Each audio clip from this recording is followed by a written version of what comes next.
Halo, perkenalkan nama saya Syarifah Mira Satrio Putri. Saya NPM 18061988206. Pada kesempatan kali ini saya akan menjelaskan materi saya tentang UTS Geologi Fluida. Di sini saya menjawab beberapa soal ujian UAS Geologi Fluida, mohon maaf. Dan di pertanyaan nomor 1, di sini kita diketahui ada beberapa keadaan dan kedalaman permukaan air tanah. Nah, di sini saya akan menghitung kasus 1 terlebih dahulu. Kita menggunakan rumus yang biasa ya, yang L dan U dan L aksen. Nah, di titik A itu semuanya 0 ketika dikalkulasikan, itu karena titik A ini adalah permukaan tanah, jadi tidak ada fluida yang ada di situ. Kemudian di titik B, di sini saya sudah menghitungnya.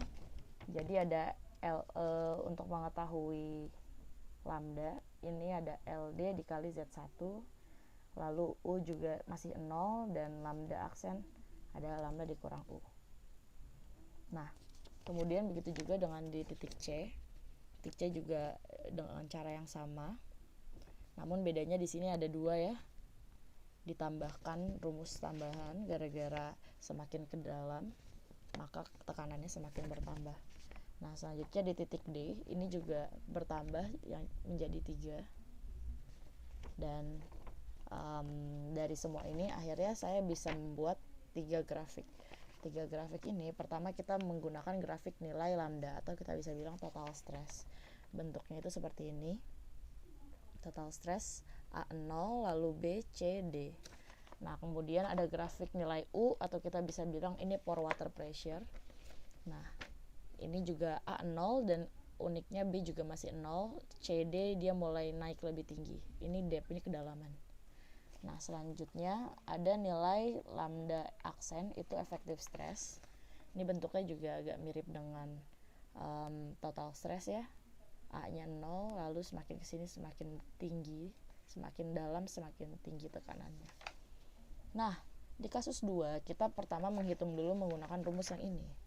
Rumus ini adalah LD1 sama dengan W per V sama dengan GS kali LU per 1 tambah E yang ini.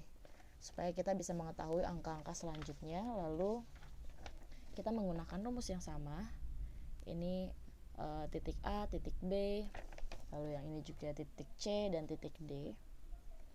Nanti akan menghasilkan hasil yang kira-kira agak mirip, sehingga nanti grafiknya akan berbentuk seperti ini lagi.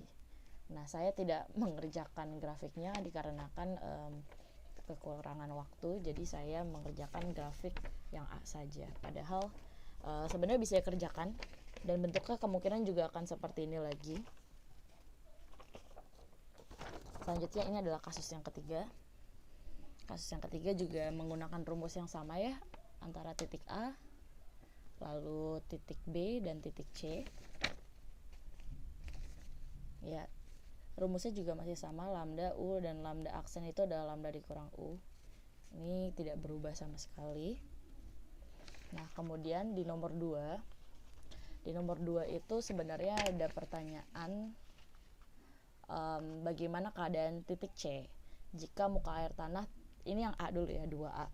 Bagaimana keadaan titik C jika muka air tanah turun 2 meter. Nah, di keadaan itu menurut saya titik C akan mengalami pore pressure karena total stress akan mendorong air ke bawah permukaan dan memasuki pori.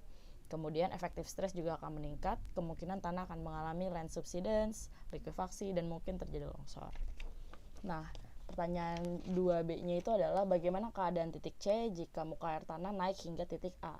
Nah, maka storativitas tanah jadi meningkat karena air bisa sampai ke lapisan tanah terluar. Di keadaan ini, stres melepaskan diri dari pore stress hingga efektif stress. Kemungkinan karena total stress berkurang. Nah, yang C, 2C, pertanyaannya itu adalah bagaimana keadaan titik C jika muka air tanah naik 3 meter di atas titik A.